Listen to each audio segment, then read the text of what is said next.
Everyone, hello and welcome in. Thank you for joining me the day after Baltimore. This is your comments, my reactions, our video the day after Baltimore. So yesterday in the post-game video, I told you, leave me comments, fire away in the comment section. Let me know how you're feeling, ask me a question, and that you did. You're always very good at your homework. Always get a lot of great comments to react to. I've got about 12 here selected to react to today. We're going to have a conversation about these topics, and let's get right into it because I don't want this video to be 20 minutes long. All right, so first comment today comes from girthking. That's a fantastic username. They say, why are people falling for the trap of thinking it's Clint Kubiak's fault? The identity of this offense has been around for years. Did everyone just forget we fired a pass-first offensive coordinator mid-season? So I believe you're referring to John DeFilippo here as the pass-first offensive coordinator that was fired mid-season. Listen, I don't disagree with you that this offense has Mike Zimmer's fingerprints all over it because it's exactly what he wants to do. It's his philosophy. He's the captain of the ship. He's going to run the show. He's only going to let his subordinates get away with so much, free thinking and creativity. So you're not wrong. But the only thing that I disagree with is the reason for them to be fired. Now, I'm not saying that we need a carbon copy of John DeFilippo to come in here and, suddenly change the offense. I just need to see more creative, less predictable play calling. And there's different reasons why that these guys should be fired. So John DeFilippo was, of course, fired because the pass-first offense wasn't working, and it wasn't what Mike Zimmer wanted to do.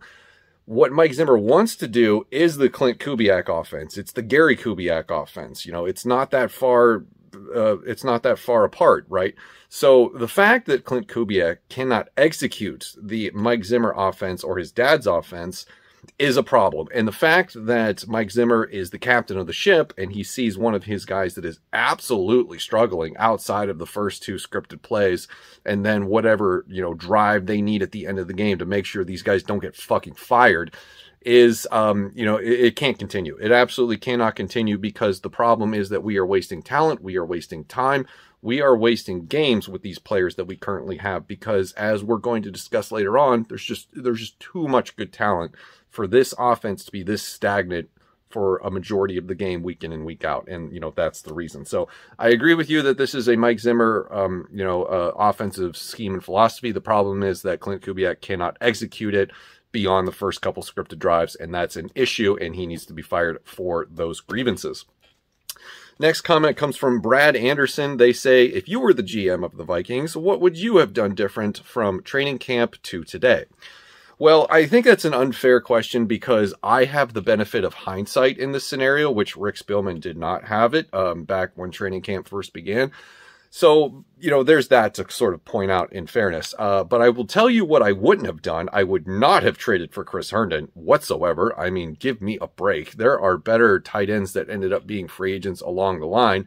And we're using Luke Stalker anyway, just because I forget who else it was that got injured. But, it is what it is. But I would not have sacrificed a 4th-round pick for Chris Herndon. And I know people have come in the comments section on my videos before saying it's not that big a deal because a 4th-round pick usually doesn't turn into anybody. There was the comparison that Drew Samia was a 4th-round pick. But the fact of the matter is that you have Chris Herndon that is a known commodity versus a 4th-round pick, which is an unknown commodity. And just, it seems like we wasted that. What else would I have done? Well, I definitely don't think I would have traded Mike Hughes just for the fact that he knows the defense. And yeah, he's injured all the time. And they wanted to get something for him before they, didn't get anything for him. But he was still on a rookie contract. And I probably would have kept him just as a depth piece or even, a special teams contributor. So I think that in hindsight was a mistake. And I know he's done next to nothing for Kansas City, but still at the same time, I feel like that was probably done just a little bit too soon. Everything else I'm pretty okay with. I don't know what else I could have done differently other than, shore up some of the depth on defense because, as I've said before, the NFL season is very long, it's brutal, it's tough, and not only are you going up against opponents, you're also fighting the battle of attrition week in and week out. So it's hard to say, but those are a couple of things that I wouldn't have done. What else could you really do at that point? So I think one of the things that I probably would have done would have been invest in a different backup quarterback that's not Sean Mannion, because I'm sick of looking around the league of backup quarterbacks just being unprepared and unsuccessful when they have to step in place for starters. Geno Smith comes to mind. even though he did win one game. You look out this past weekend with the Arizona Cardinals, who did not have Kyler Murray. They had Colt McCoy. That was a smart investment on their part because he comes in, does really well, and they win the game without their starting running back, wide receiver. He didn't even have DeAndre Hopkins that game, and Colt McCoy, out of nowhere, comes in and does well. You even have like Mike White with the New York Jets. So it seems like the backup quarterback position is an afterthought. And I know they drafted Kellen Mond, but Kellen Mond's not ready, and we'll get to that in a minute. Next comment comes from Judith Lambertson. They say, the players filling in for the starters seem to perform as well as the starters. Are Pierce, Smith, and Hunter worth the money paid out for their contracts? Emphatically, yes. I do believe that Michael Pierce is worth his contract, and I do believe that Danielle Hunter is worth his contract because Danielle Hunter is one of the best, youngest pass rushers in the league. It's just unfortunate he's had 2 straight seasons with injury problems. Michael Pierce, I'm not going to be upset about defensive line signings. I may be a little irked about the Dalvin Tomlinson signing just because I think he's playing out of position. But at the same time, you know, you look around the league, you look at what Super Bowl winning teams are able to accomplish on defense, and it's because they have a really stacked, you know, a well thought out group of defensive linemen. And so I'm not really going to shake a stick at Michael Pierce and Danielle Hunter. I think they're worth it. Harrison Smith, on the other hand, his contract extension that he got this year, despite him being one of my favorite players on the team, and I have his jersey hanging up over there, I think that was highway robbery. You know, and it's one of those things where it's just the organization is more worried about taking care of veterans and, you know, players that have been loyal to the team instead of being a business first. And I'm kind of on the fence about a subject like this because I'm always going to advocate for the player to get paid, because that is the way that, you know, they take care of their family. That's their livelihood. And then I can see it from the other side of the spectrum where you're running the, you know, the front office and the organization, and you're worried about how this is going to affect you financially in the future. I wouldn't have done that contract. I wouldn't have done that extension. Even though I know why they did it, I wouldn't have done it. So, you know, I think Harrison Smith at the end of his career at this point probably wasn't worth a 4-year extension, at least in my opinion. Next comment comes from Violet Valkyrie. They say, I think the team has too much talent and potential to blow it up completely, but Zimmer, Spielman, and Kubiak have to go for sure. And this is a valid point. I don't think that anybody should be talking about completely dismantling this team from a 53-man roster perspective, because this roster right now for, you know, a candidate that is looking for a head coaching job in the future, this is somewhere you might want to be, because a lot of the young cornerstone parts are in place, especially on offense, right? Because you have Brian O'Neill, he's under contract. He's a young guy. Christian Darrisaw, he looks like he's probably going to pan out. His first 4 games have been great. You've got Justin Jefferson, one of the best wide receivers in the league, and he is super young on a rookie contract. Adam Thielen is a great player. You know, he's a little bit up there in age, but still a reliable red zone target if they would just fucking throw to him, for God's sakes. Irv Smith, yes, he's out this year, but dynamic tight end. I think he was due for a breakout this year. We just got to wait 1 more year on that. Dalvin Cook, Alexander Mattison, Kenny Nwangu. How could you ask for a better stable of running backs? Tyler Conklin has proved that he is a reliable tight end.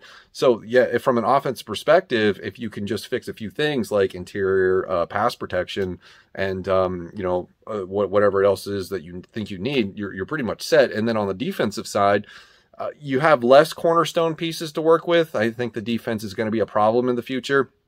But, you know, from what we saw out of the young guys this last weekend, maybe it's not so bad. But, yeah, I definitely do agree that we have too much talent to blow up the roster from a player standpoint. Next comment comes from Cole Wagner. They say rookie running back from Iowa State needs to be utilized on offense too. So they're referring to Kenny Nwangu here, who had the kickoff return for a touchdown and was part of the fake punt that turned a 4th down into a 1st down conversion. And I absolutely agree that he needs to be put on offense. And the problem is that if they don't, which they're probably not going to, the problem is that he's going to disappear after this game, because here's the thing. Every team in the league now has that tape, right? You used your fake punt. How are you going to be able to use that again if Kenny Nwangu is on the field? They're going to be looking for that. And the fact is that punt was that fake punt call, that play was actually blown up. If it wasn't for Kenny Nwangu's speed in that situation, that would have failed. Any other player that gets the ball in that situation that isn't Kenny Nwangu with his breakaway speed, gets tackled behind the line of scrimmage, and it's a turnover on down. So just think about that for a minute. Then the kickoff return for a touchdown, they kick to him. Do you think any NFL team is going to do that again? They're going to kick everything out of the end zone if he's back there to field it. So we blew our one chance with that. So yeah, it's unfortunate that I think going forward, in my opinion anyway, that they're going to be stubborn about what they want to do on offense, and they're not going to include Kenny Nwangu at all, if very little, if at all. So let's hope that we're wrong. Next comment comes from Tim4CN. They said, should have went for 2. If you know that the offense is rolling and you walk off the field with a win, you do it. So this is referring to the last touchdown of the game by the Vikings to tie it. I was on Twitter screaming, go for 2. I was sitting in front of my television screaming, go for 2, you fucking cowards. Because here's the deal. If you win on the 2-point conversion, you're in good shape. I think that they probably would have won on the 2-point conversion.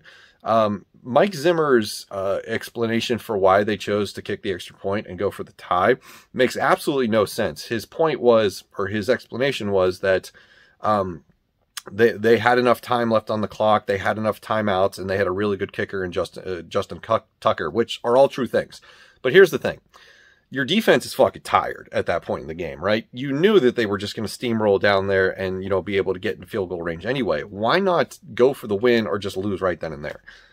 If you would have had the cojones to go for 2 and they would have converted it, which, Adam Thielen, red zone target, let's go. You probably would have won that game. But that's one of those things that is a hindsight is 2020 type of deal. And, who knows how it would have worked out. But yes, I agree. Should have went for 2 in that situation. Next comment comes from Casey Mettag. They say they scored 31 points. This was not on the offense at all. This was a defensive failure, plain and simple. They couldn't get off the field. Hard to get off the field when you give up 5 to 7 yards on first down. So this is obviously in response to how I complained for most of yesterday's postgame video about this being an abject offensive failure, because the offense disappeared after the first 2 touchdown drives and didn't reappear until the end of the fourth quarter, when they absolutely had to go down the field and score a touchdown to even stay in the game and force overtime. So you're not wrong, but you're also wrong at the same time, because offense didn't score 31 points. They scored 24. 7 of those came from the Kenny Nwangu kickoff return touchdown. That's a technicality. Here's the thing, though. The offense didn't get enough first downs to sustain drives, forcing the defense to play more than it should have. They surrendered time of possession to the Baltimore Ravens by not getting first downs. After the 2 touchdown drives by the Minnesota Vikings offense to open the game, their next 6 drives after that resulted in 2 first downs. So 2 first downs across 6 drives, 6 possessions is not good enough. They hung their defense out to dry, and the defense played pretty well today. If the offense would have been able to stay out there on the field longer, the defense wouldn't have got worn out. And that's just how it is, because there's only so much you can ask them to do when they're out there for 46, 47 minutes of time of possession. And I believe the Vikings only had about 18 minutes time of possession. Somebody could check that, but I'm pretty sure that sounds about right. So that's the thing, is that, yeah, the defense gave up a lot, but the offense put them in that situation. And the fact is that the offense is too talented to be doing that. The offense is too talented to only get 2 first downs over the course of 6 possessions. I'm sorry. This is an offensive failure. Plain and simple. Agree to disagree. Next comment comes from Joey Hayes. They say, you look like Adam Driver playing a Vikings fan. Put it up on the screen. I kind of see it. You're out of line, but you're not wrong. Next comment comes from Who's Dat Dude? They say, who can realistically call plays if they get rid of Kubiak? I don't know. Does it matter? It'll be somebody with a little bit more experience than a guy that was coaching the wide receivers at Kansas 5 years ago. Keenan McCardell, why not give him a shot? I mean, his former teammate Byron Leftwich is a Super Bowl winning offensive coordinator with the Tampa Bay Buccaneers. It could be worse, but there's got to be better than this. That's the problem. We kind of talked in the beginning of the video about Mike Zimmer being the captain of the ship, and the fact that his offensive coordinator can't execute his philosophies and visions and schemes for the offense. the coaching staff is built in such a way that there is nobody that could that you could have step in and be promoted. I don't see it. So huge problem, and it's Mike Zimmer's fault. He pigeonholed himself into this. Next comment comes from Kathy G. Do you see this team making the playoffs? I do not see that happening. They could very well backpedal into a playoff spot because the rest of the NFC outside of the division leaders is absolute garbage. So, you know, I think the Falcons at 4-4 right now hold a playoff spot. So that tells you what the state of the NFC is underneath the division. The AFC is even worse. So no, I don't see them making it. I don't see them making it by their own doing. Let's put it that way. I could see them making it accidentally. So I'll put it that way. Next comment comes from Caesar Augustus. They say, is it time to bench Cousins and see what Kellen Mond can do? Right now, no. I don't believe it's time to throw Kellen Mond to the wolves. We're still in the meat grinder portion of the schedule. We've got the Chargers coming up, the Packers after that. If you want to, you know, throw the white flag or throw in the towel, let him start against the Detroit Lions. Give him a soft opener, if you will, because we've seen the rookie quarterbacks play this year. It hasn't been good. Kellen Mond was drafted in the 3rd round. He's a project quarterback. He's got a lot to fix with his mechanics and getting up to speed of the game. I didn't think he was ready when he was drafted. I knew he was going to be a project that wasn't going to get to have an opportunity to play a meaningful snap for at least a year and a half. So no, I don't think it's time. I think we're far away from that. I don't foresee that happening unless we absolutely just go on a massive losing streak and we're at 3-8, 3-9, 3-10, and then maybe you start to do a little bit of a roster evaluation. So that's what I think. Final comment comes from Ryan Broman. They say, or Borman, excuse me, Ryan Borman. I think the biggest indictment of this coaching staff is players today stepped up. They talk about Cam Bynum, Kenny Nwangu, DJ Wanham, etc. They all played their asses off, and it didn't matter. And you know what? That's true, because that tells you that the young players stepping up in a situation where it was demanded is kind of an indictment on the coaching staff, because they wasted that. They wasted all of those good performances by young guys who had to step up for starters who were injured. And it's kind of weird, because we've been saying this whole time that, you know, here's proof of concept that we were talking about during the preseason of how this team was so bad, right? So, like, you know, they kind of just shoved it in our faces for that game, or at least most of them did. But the fact is, you know, it's a wasted performance. We wasted Kenny Nwangu's, you know, breakout game. Not really a breakout game, but, you know, he had two incredible plays that he was a part of that kept this game alive for the Minnesota Vikings. You know, Cam Bynum comes away with a you know, athletic interception off Lamar Jackson. You know, Kenny Willekes providing pressure. DJ Wanham was involved in a lot of plays. The fact that we wasted those performances is just, and you don't win, and you win the turnover margin, all of these things point back to poor coaching. And it's the same rigmarole, merry-go-round that we've been talking about forever. So that's the last comment. That's going to do it for me. We got it in just under 20 minutes, thank God. So let me know what you think in the comments below about my responses to your comments. This has been The Day After Baltimore. Thank you for watching. See you tomorrow in the next one.